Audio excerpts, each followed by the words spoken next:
নমস্কার বন্ধুরা, আমার কুকিং চ্যানেল থেকে সবাইকে স্বাগতম। আজ আমি বানাবো চকলেট ছাড়াই চকলেট কেক। খুব সহজে বানানো যায় আর ডিম ছাড়াই এই কেকটা আমি বানিয়েছিলাম, তো আপনাদের সাথে শেয়ার করছি। তো প্রথম থেকে শেষ পর্যন্ত ভিডিওটা দেখার জন্য অনুরোধ রইল। তো চলুন। তো কেকটা বানানোর জন্য নিয়েছি 1 বাটি গরম দুধ আর নেব হাফ বাটি চিনি। চিনিটা গোটা নিয়েছি, আর এই গরম দুধের সাথে গোটা চিনি দিলে খুব সহজে গলে যায় তাড়াতাড়ি।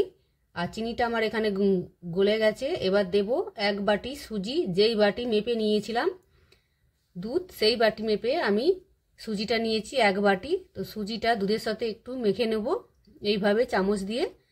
তো মাখা আমার হয়ে গেছে। এবার দেব এর মধ্যে 1 বাটির 4 ভাগের 1 ভাগ দেব ময়দা। তো ময়দাটা দিলে এখানে কেকটা নরম ও স্পঞ্জি হয়।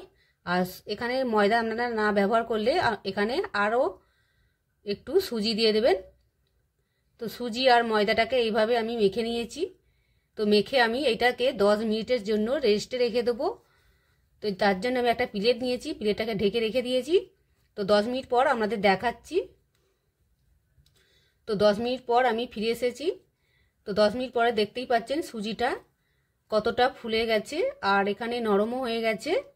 আর এইভাবে আমি আর একটু মেখে নেব। আর এখানে মনে হচ্ছে আমার ব্যাটারটা একটু ঘন হয়ে গেছে, তাই আরও 3 চামচ আমি দুধ দিয়ে দিলাম। দিয়ে আবারও ভালো করে ব্যাটারটাকে মেখে নেব। আর এই সময় ভালো করে ব্যাটারটাকে মাখতে হবে। যত ফাটবেন তত কেকটা নরম ও স্পঞ্জি হবে। তো ব্যাটারটা আমার মাখা হয়ে গেছে। এর মধ্যে 1 চামচ বেকিং পাউডার আর হাফ দেব খাবার সোডা, আর 1 চামচ দেব কোকো পাউডার, আর 1 চামচ দেব সাদা তেল। এই সব উপকরণগুলোকে ভালো করে মেখে নেব। আর আমি এখানে 1 চামচ কোকো পাউডার ব্যবহার করেছি, যাতে চকলেটটা না দিয়ে চকলেট কেক বানানো যায়। তো এইভাবে সব কিছু দিয়ে ভালো করে আবার ফেটে নিয়েছি। তো ব্যাটারটা ঠিক আমার মাখা হয়ে গেছে। এবার আমি সাইডে সরিয়ে রাখবো। আর আজ আমি বাটি বা কোনো কেক মোলের সঙ্গে কেকটা বানাবো না। তো আমি একটা অ্যালুমিনিয়াম ফয়েলের এটা নিয়েছি, অ্যালুমিনিয়াম ফয়েল নিয়েছি। এর মধ্যে আমি তেল দিয়েছি, দিয়ে এইভাবে ব্রাশ করে নেব। উপর থেকে দিয়ে দেব ময়দা। তো ময়দাটাকে ভালো করে ছিটিয়ে দেবো এইভাবে, একটু পুরোটা মাখিয়ে নিয়েছি। তো মাখানো হয়ে গেছে। এর মধ্যে কেকের ব্যাটারটা আমি ঢেলে দেব। আর দেখতে হবে যে পুরো ভর্তি না হয় কেকের ব্যাটারটা, তো হাফ যেন হয়, নালে ফুলে ডবল হয়ে যাবে, ভর্তি হয়ে যাবে। তো এইভাবে একটু ট্যাপ করে নিয়েছি। ট্যাপ করে নিয়ে এবার কড়াইতে আমি হাই হিটে লবণ দিয়েছিলাম, লবণটাকে গরম করে নিয়েছি। এবার একটা স্ট্যান্ড দিয়ে দিলাম। দেবো এবার আস্তে করে কেকের ব্যাটারটা বসিয়ে দেব, দিয়ে ঢেকে দেব।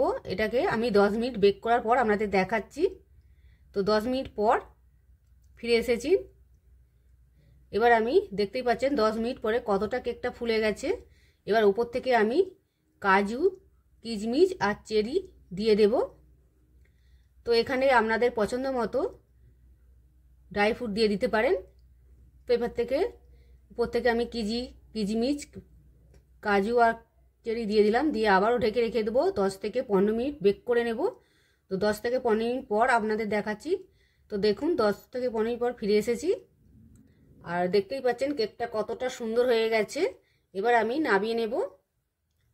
এবার ঠান্ডা করে আপনাদের দেখাচ্ছি। তো দেখুন কেকটা আমার ঠান্ডা হয়ে গেছে।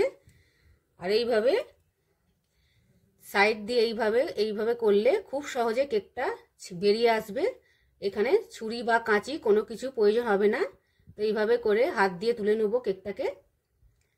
তো দেখতেই পাচ্ছেন কেকটা পিছন দিকটা কতটা সুন্দর হয়েছে। আর কোনো বাটার কাগজ বা কোনো কিছুই কাগজ লাগলো না। এবার আমি আপনাদের একটা ছুরি দিয়ে কেটে দেখাচ্ছি। তো দেখুন কতটা সুন্দর হয়েছে। বন্ধুরা, আজকে যদি এই রেসিপিটা আপনাদের ভালো লেগে থাকে, চ্যানেলটাকে সাবস্ক্রাইব করার অনুরোধ রইল আর লাইক করার। তো এইভাবে আমি একটু ভেঙে দেখাচ্ছি কেকটাকে। তো কেমন হয়েছে অবশ্যই আমাকে কমেন্ট করে জানাবেন।